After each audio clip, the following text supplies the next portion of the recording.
Before we get started, a quick heads up that we are bringing back our happy hour. We are celebrating more than 1,500 episodes at the Congregation in Detroit. That's going to be on October 17th, 2024, starting at 4 p.m. till 7 or 8 or whenever when people stick around. Tickets are free, but we do ask that you RSVP on Eventbrite. So look it up on Eventbrite, or you can look in the show notes for our daily Detroit happy hour celebrating 1,500 episodes at the Congregation. Hope to see you out there. Hello, everyone. Welcome to your daily Detroit, sharing what to know and where to go in Southeast Michigan. We do this each and every day, and today, joining me as he does every Monday, Steve Freese, a freelance journalist for the New York Times, Newsweek, and many others. He writes the weekly newsletter for the Ann Arbor Observer, a good newsletter, if I do say so myself. He also has a ton of experience dealing with political and campaign issues. I can't think of anybody smarter to talk to about all these different things, especially on our run-up to Election Day. Steve Freese, so good to talk to you again. How are you? Well, we're running out of Mondays, although odds are pretty high that if Kamala Harris wins the election, there will be plenty to talk about over the rest of the Mondays of November and December, as I'm sure that the Republican candidate for president will not gracefully accept his defeat. This is the drama that seems to never end. I mean, some people are really into it. Then other people are like, I just wish that at the end of this election thing that it was just over, but it doesn't feel like it's ever going to end at this point. It's funny because there was a lot of discussion this past week, and I think it came up during the J.D. Vance, Tim Walz debate about the Republicans attacking the media for continuing to press on whether Donald Trump lost the election or not, and asking different candidates and asking J.D. Vance and asking different people.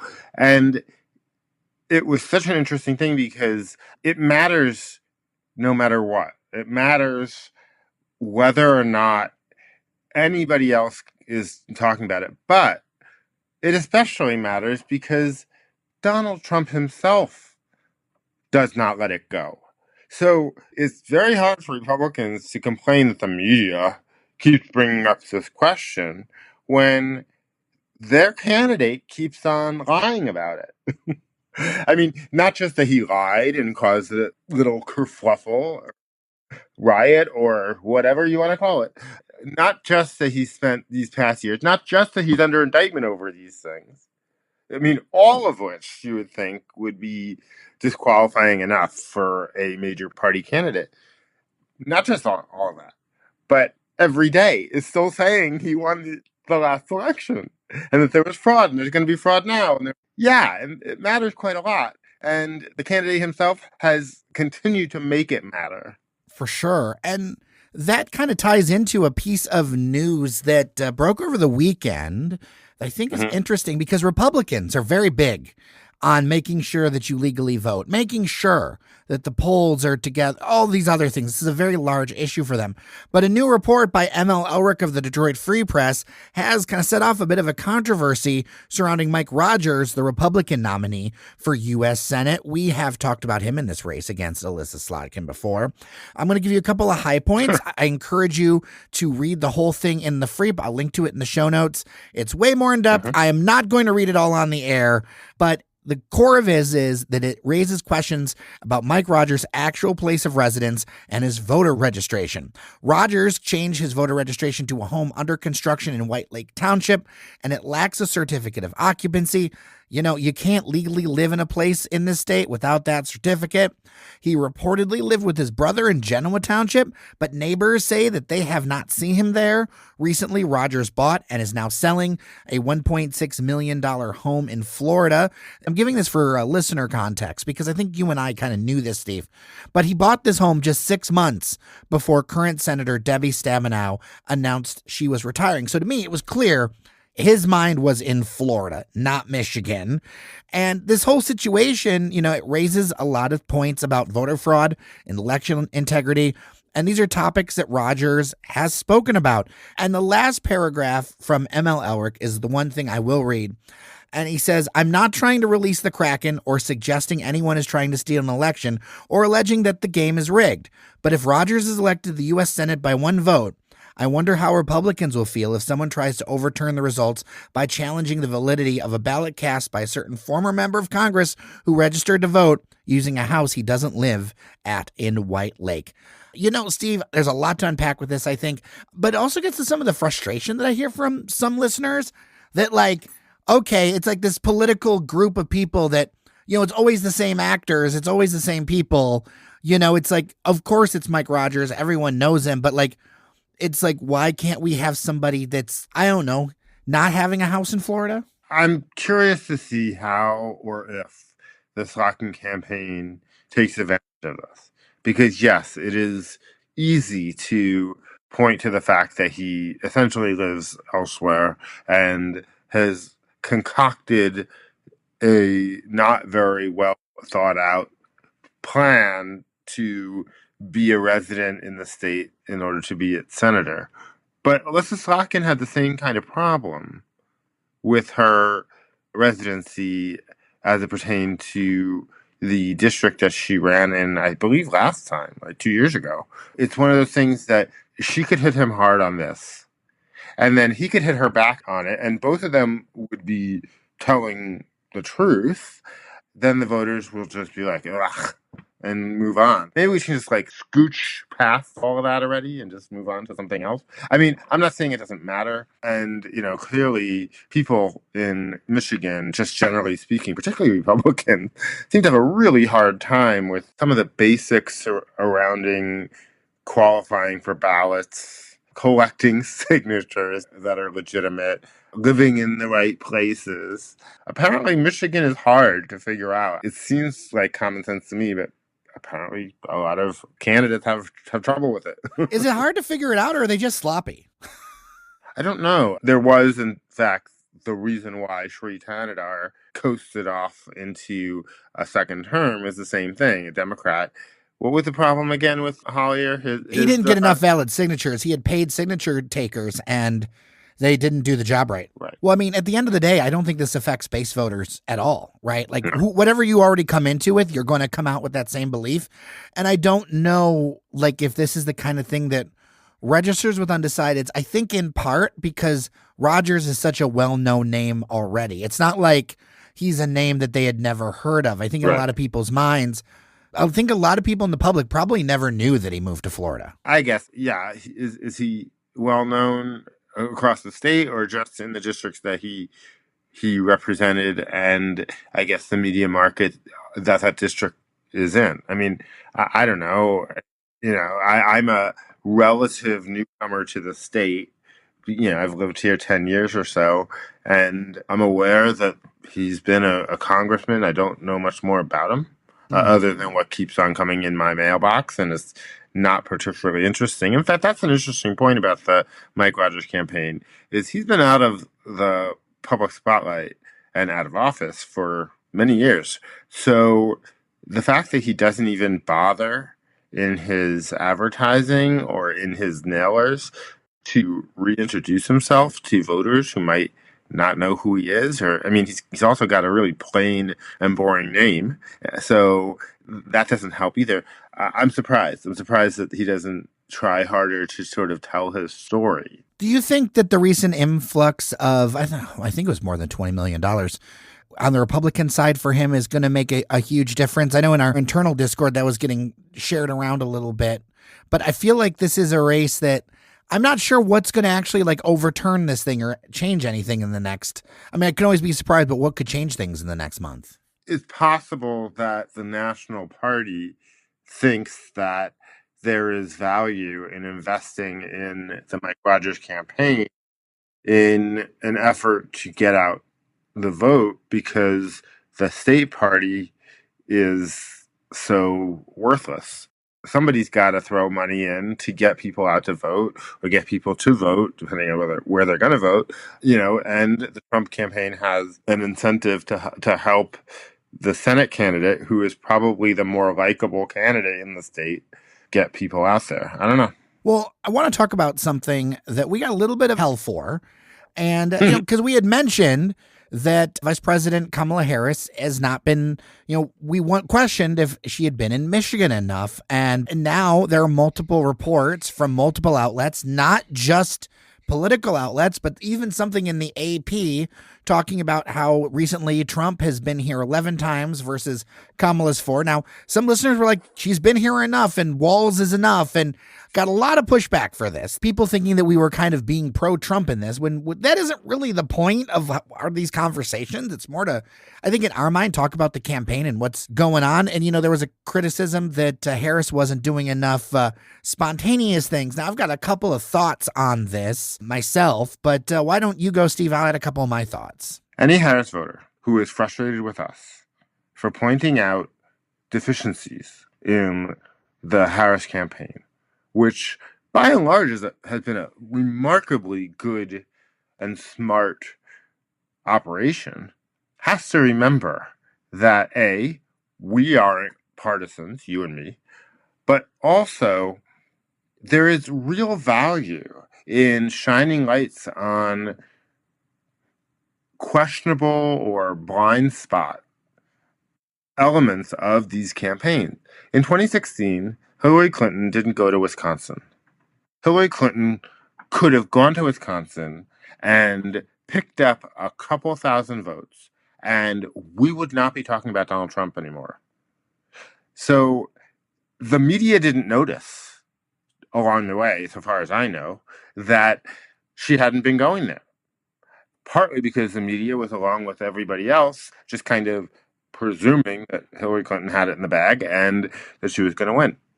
Nobody wants that anymore. Nobody wants to make those assumptions. Nobody wants to assume that Kamala Harris is just going to win. Kamala Harris has to conduct herself and a campaign that earns the win. It is true that she is running against an unusual candidate with a tremendous amount of problems, but it's not your fault and it's not my fault that somehow, despite all of the baggage that Donald Trump has brought to his campaign, he's still a whisker away from returning to the White House. That is true. And that's the thing to me, that I got some notes accusing that we were sane washing Trump. And it's like, it's not like we're saying that Donald Trump doesn't have extremely rambling speeches that now last a huge percentage longer than they did in previous campaigns. It's not that, like, all those things are true. We could keep going through this litany, but the reality is that not just 40, not just 45%, but like this is a close race. I am not here as a host, as somebody who commits active journalism. I am not here to tell you what you want to hear. I'm here to tell you what you need to hear. And that doesn't mean that I don't like something or that I'm not going to go a certain way or whatever. It's about, like, journalism is about what's actually happening. And I see a lot of times online, what gets really popular is the stuff that, like, agrees with people's predispositions. And I just don't think that's our job. You said it right. The Harris campaign has done a lot of good things. But you know what? I do worry about this when I hear about people that are not on social media talking about these things, or people who have those concerns. We have a listener question about this later, but like, social media is a total funhouse mirror, in my opinion. And I like to do my reporting talking to people out there, or listening to emails or whatever, and getting more of like an on the ground thing. And look, I know we've got listeners that support Donald Trump, and they're sane people. I have family voting for Donald Trump. I had no idea that they were going to, but they are very much going to vote for Donald Trump. I can't ignore that exists. That's real. And the punditry that we do, to an extent, I don't know if you want to call it that, but like, the opinions that we give is about the campaign and what's happening. It's not necessarily about which side or whatever. It's more about looking at what the pieces on the ground. The whole concept of quote unquote sane washing Donald Trump, it's a term that essentially came into vogue very suddenly and got badly overused in a head-spinningly quick order. What you and I are doing is not sane washing him. Sane washing, if you want to like define it, is essentially reporting on a speech he gave by sort of reducing it to something that makes some sort of sense without ever indicating to the reader that there was so much crap in and around all of that, that reporters have to work to explain to readers what the point was that the president was trying to make. We're not doing that anyway. We're not going through speeches of Trump's and trying to tell people what his policy suggestions are. I mean, other than the crazy ones, which, that's not sane-washing him. If he's going to say something nuts and we're going to say, he said this and it's nuts, that's not sane-washing him. The campaign and its fundamentals are different. Now, if you've been listening for a while, that I actually think that Kamala Harris is up by a bunch, more than the polls show. By and large, are wrong. And I think that the proof of that is some of the mistakes that are clear in the polling, like the idea that Donald Trump could ever beat Kamala Harris in the popular vote. That's never going to happen. So whenever a poll says that, you got to just wonder what's going on with the rest of the poll. But also, I think that the Dobbs decision and the impact of abortion politics is more significant than the polls are showing. And we can see that that's been true over the last several cycles in midterms and other types of races. You can accuse us of a lot of things. Don't say that we're saying washing him because A, it's a cliche, and B, it's just not true in this case. We're just analyzing the campaign. And what we see is that Donald Trump and J.D. Vance are camping out in Michigan. They're coming and going constantly. They are never not in the news here, in the local news here. And Kamala Harris and Tim Walz are not. Now, that might be changing. I don't know. But they haven't been here very much. That indicates that the campaign thinks they're ahead more than what the public polls are showing, I guess. But I wouldn't want to take that for granted. There's only 5 or 6 swing states. It's not that hard to hit them all every week or more than once a week. There are 2 of them. There are 2 candidates on each side. They've got plenty of time to pop around and show up at places. It's not difficult. And if this campaign comes down to Michigan, which is entirely possible, and she loses, that's the story. That's going to be the conversation. The conversation is going to be, she didn't come here very much, did she? She certainly didn't come as much as he did. The Associated Press, which is, I think, one of the most down-the-line resources you can have, puts at Trump at almost 3 times the number of visits, including Flint, this week. I think that's an interesting point to make. Now, I'll build off of some of what you said and kind of take this in a little bit different direction. NBC News puts this as a 2.7-point lead here in Michigan for Harris. Maybe some of this is because they're shifting more towards Pennsylvania. Maybe because Pennsylvania, according to some of the public polling, is closer than Michigan. So maybe that could be a reason. If your point is right, that it could be even a larger lead. Maybe they're looking at it and going, we need to be in those other places more. Another point that some of the reports made said that she's not doing enough unscripted or spontaneous things. And I got to say, I listened to just out on Sunday the conversation with Alex of Call Her Daddy. And one of the reasons why podcasts do better than mainstream media and are trusted more for conversations is because it was a great 40-minute conversation, mostly on women's issues, because that is what the host is passionate about. And that's what she knows about. She's like, I'm not going to talk about fracking because I don't know about it. And talked about women's issues, and Harris shined. So I don't know why they would ever keep her behind anything, because she is really good in these one-on-one situations. And this is a strong suit issue in a place where I think it's going to matter quite a lot. Just like you said about women's issues, I think we're in agreement that women are a big part of this campaign. And, going around and slamming childless cat ladies is probably the worst thing you can do, as well as really gross. She does have a great number of fundamentals going for her.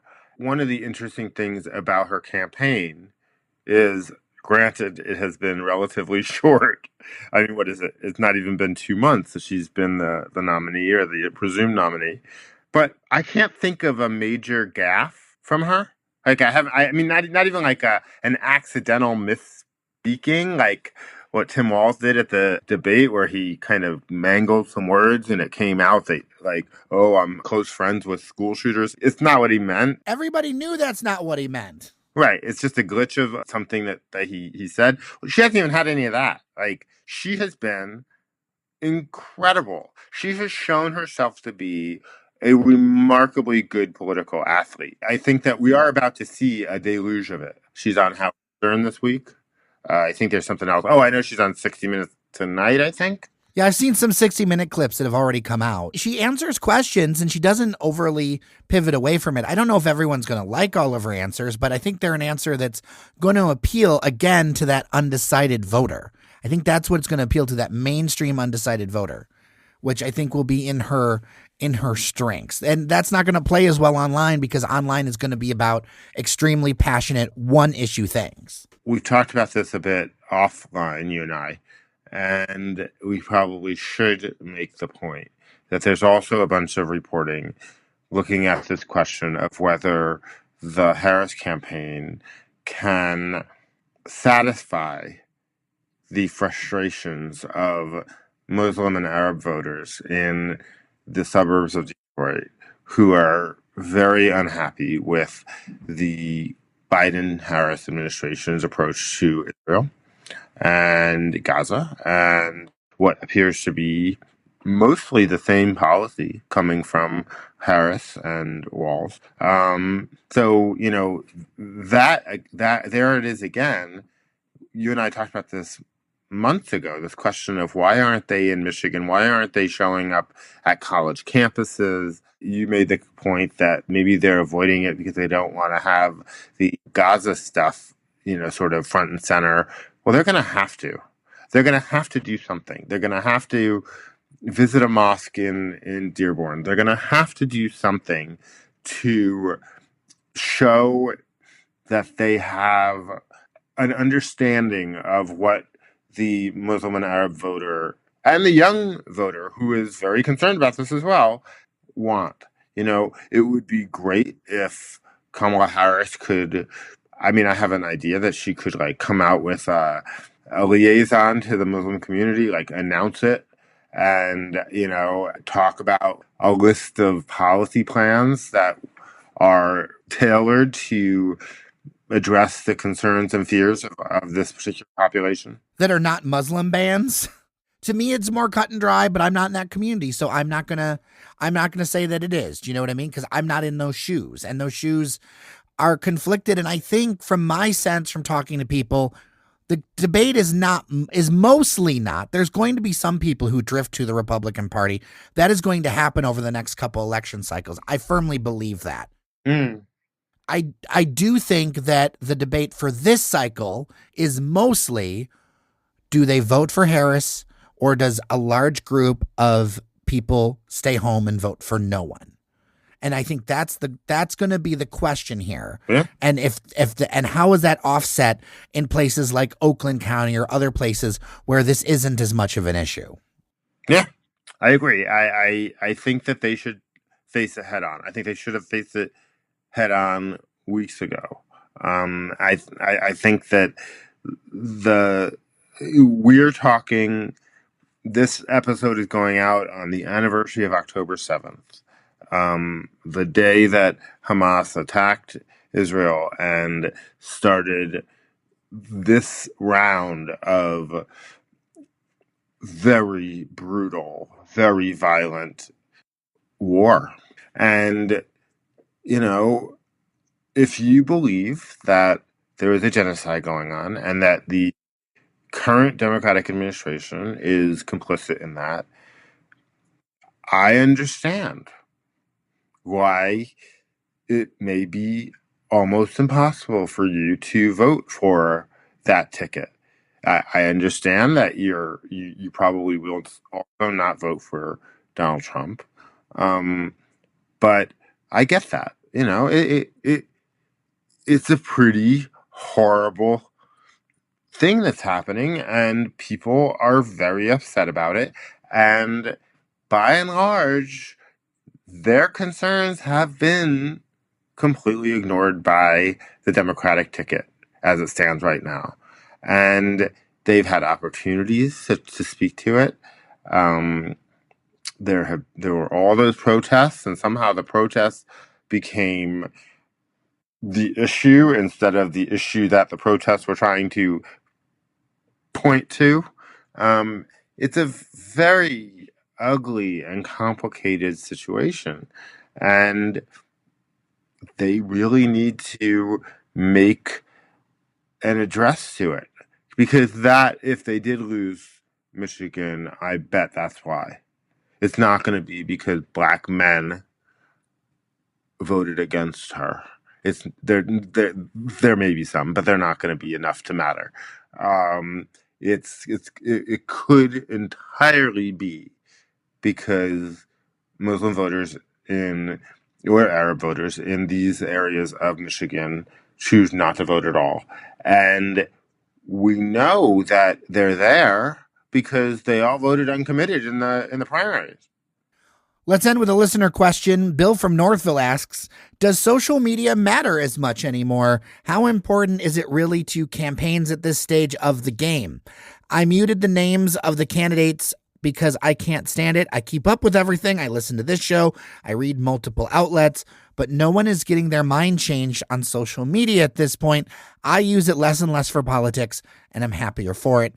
Is it just me, or is the impact of social media changing in a bigger sense? You go first. I want to hear what you have to say. I think it's really good at rallying the base. I think if you're trying to raise money, I don't think it convinces anybody. Having been on social media for a long time, the one thing that social media does is convince no one and get everybody really riled up. Rarely do I see people get like truly converted unless it's a point by a friend over a personal topic. What social media is good for is raising money, rallying the base, getting the base angry at you or happy for you. I feel like in a lot of ways it's very big on the your team building side and has a lot of value, but like I don't often see that it's something that actually convinces people to change anything. Is it impactful for persuasion? I'm not sure. It's definitely impactful for the very basic functionings of campaigns and for the public's ability to digest events and comments. And what I mean is, we had a vice presidential debate. It seemed like J.D. Vance handled himself better than expected, seemed awfully collegial, maybe got in a few zingers here and there. But on social media, where these things are sort of processed and spit out later, there were really only a couple of moments during that debate that have any legacy that anybody really saw, and primarily it's the one where Tim Walz asked J.D. Vance whether Donald Trump won the 2020 election, and J.D. Vance says, "I'm focused on the future." Blah blah blah. He ducks the January 6th question. Social media matters in terms of literally how we reduce and consume political events these days. It's certainly what's happening.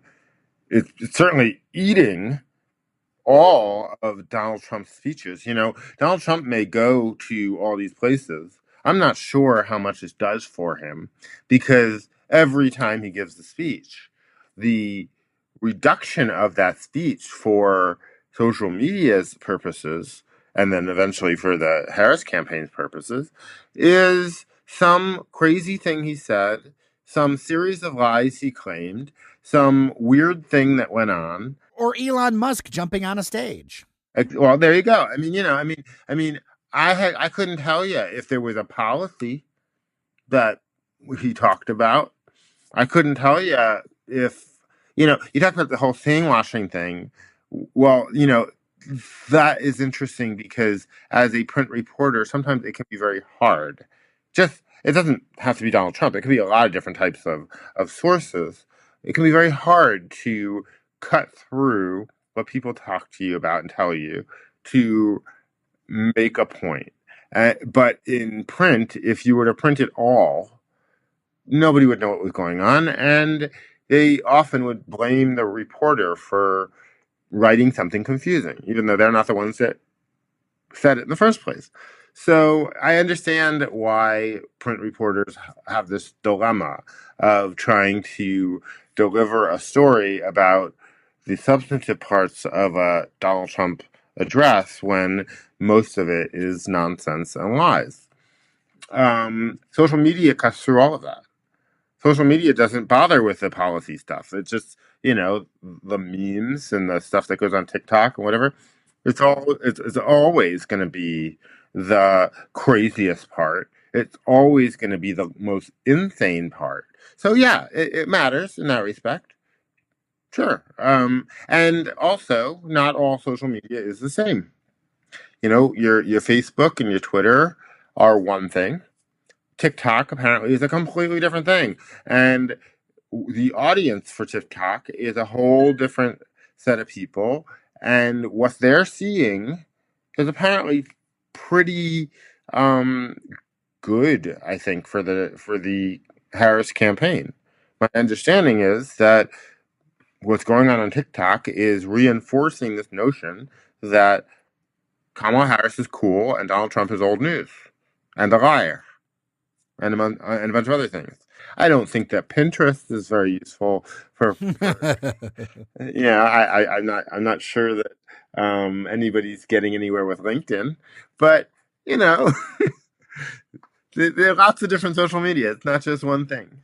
Well, I think it's crucial too to think about who you follow and what you want in your diet. I mean, that's part of the thing is the algorithm reinforces that. And there is some power and agency you can do with it. I think I agree with most of what you say, Steve. I think my biggest point I think we agree on is it's not really about like the persuasion side. It can do a lot of other things though. A lot of other things it can do. Yeah, and you made two very good points. I mean, raising money is important, and obviously, particularly Harris has done a tremendous job with that online. And then, secondly, getting people to get out and volunteer, drive people to the polls, make phone calls, drop off literature, whatever the campaign needs actual human beings to do. Social media is a great way to find those people. Steve Freese, always good to talk with you. And it is a pleasure to talk to you every week. Absolutely. Steve Freese, freelance journalist for the New York Times, Newsweek, and many others. I will also link to his weekly newsletter for the Ann Arbor Observer. May we live in interesting times, my friend. We don't have to wonder about that, do we? With that, I'm Jer Stays. Thank you so much for listening to Your Daily Detroit. Remember that you are somebody, and we will talk tomorrow.